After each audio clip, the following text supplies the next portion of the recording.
ভিডিঅ'টোত আমি বুজিব চেষ্টা কৰিম অসমৰ নিৰ্বাচন কেনেকৈ হয়, কোনে ইয়াক নিয়ন্ত্ৰণ কৰে আৰু এজন সাধাৰণ ভোটাৰৰ পৰা চৰকাৰ গঠনলৈকে সম্পূৰ্ণ প্ৰক্ৰিয়াটো কেনেকুৱা।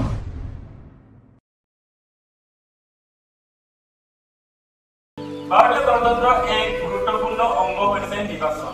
এই গণতন্ত্ৰৰ ভিতৰত অসম এখন বিশেষ ৰাজ্য। অসম ভাৰতৰ এখন পূৰ্ণ ৰাজ্য য'ত সংসদীয় গণতান্ত্ৰিক ব্যৱস্থা প্ৰচলিত। ইয়াত দুটা মুখ্য নিৰ্বাচন হয়।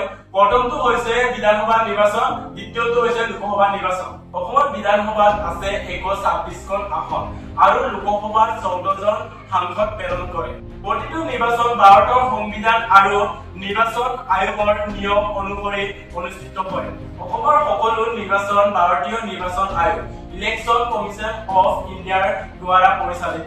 নিৰ্বাচন আয়োগৰ মুখ্য দায়িত্বসমূহ হ'ল নিৰ্বাচনৰ তাৰিখ ঘোষণা কৰা, ভোটাৰৰ তালিকা প্ৰস্তুত কৰা, ন্যায় সংগঠন আৰু নিৰপেক্ষ নিৰ্বাচন সুনিশ্চিত কৰা। অসমৰ আয়োগৰ অধীনত থাকে chief election officer, district wise election officer আৰু পুলিং ষ্টাফ। নিৰ্বাচনৰ প্ৰথম দফাটো হৈছে ভোটাৰৰ তালিকা প্ৰস্তুত কৰা।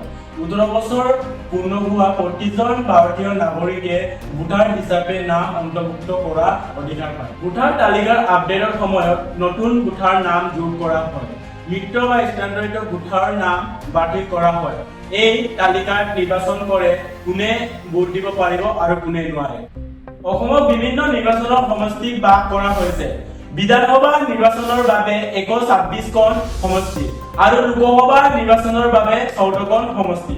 এই বিভাজনক কোৱা হয় ডেলিমিটেশ্যন, যাক জনসংখ্যাৰ ভিত্তিত সময়ে সময়ে পৰিৱৰ্তন কৰা হয়। কিছুমান সমষ্টি সংৰক্ষিত যেনে শিডিউল কাষ্ট আৰু শিডিউল ট্ৰাইব। নিৰ্বাচন আয়োগে নিৰ্বাচনী ঘোষণাৰ লগে লগে নমিনেশ্যন দাখিল কৰা আৰম্ভ হয়। প্ৰতিজন প্ৰাৰ্থীয়ে শপতনামা, সম্পত্তিৰ তথ্য, শিক্ষাগত যোগ্যতা আৰু অপৰাধমূলক ইতিহাস এই সকলোবোৰ তথ্য ৰাজহুৱা কৰা হয় যাতে ভোটাৰে সঠিক সিদ্ধান্ত লৈ ভোট দিব পাৰে। নমিনেশ্যন সম্পূৰ্ণ হোৱাৰ পাছত আৰম্ভ হয় নিৰ্বাচনী প্ৰচাৰ। অসমত বিভিন্ন ধৰণে নিৰ্বাচনী প্ৰচাৰ কৰা দেখা যায়, যেনে জনসভা, ৰেলী, ঘৰে ঘৰে প্ৰচাৰ কৰা, সামাজিক মাধ্যম, টেলিভিছন আৰু সংবাদপত্ৰৰ দ্বাৰা।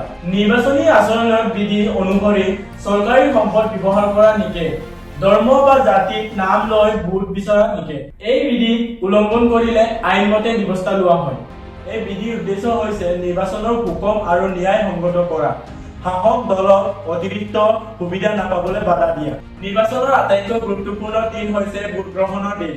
ভোট গ্ৰহণ সাধাৰণতে পুৱা 7 বজাৰ পৰা আবেলি 5 বজালৈকে চলে।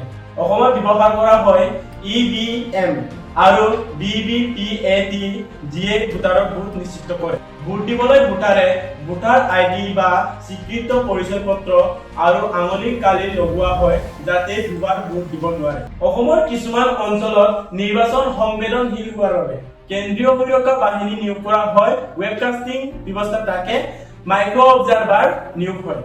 এই সকলো ব্যৱস্থাই নিশ্চিত কৰে ভয়মুক্ত আৰু স্বচ্ছ ভোট গ্ৰহণ। ভোট গ্ৰহণৰ পাছত নিৰ্দিষ্ট তাৰিখত আৰম্ভ হয় ভোট গণনা। গণনাৰ কেন্দ্ৰত কঠোৰ নিৰাপত্তা, নিৰ্বাচন আয়োগৰ পৰ্যবেক্ষণ আৰু প্ৰাৰ্থীৰ এজেণ্ট উপস্থিত থাকে। VVPAT মিলনৰ জৰিয়তে ফলাফল নিশ্চিত কৰা হয়। ভোট গণনাৰ শেষ হোৱাৰ পাছত বিজয়ী প্ৰাৰ্থী ঘোষণা কৰা হয়। বিধানসভা নিৰ্বাচনত যি দলে 64খন আসন লাভ কৰে সেই দল বা নেতৃত্বে চৰকাৰ গঠন কৰে।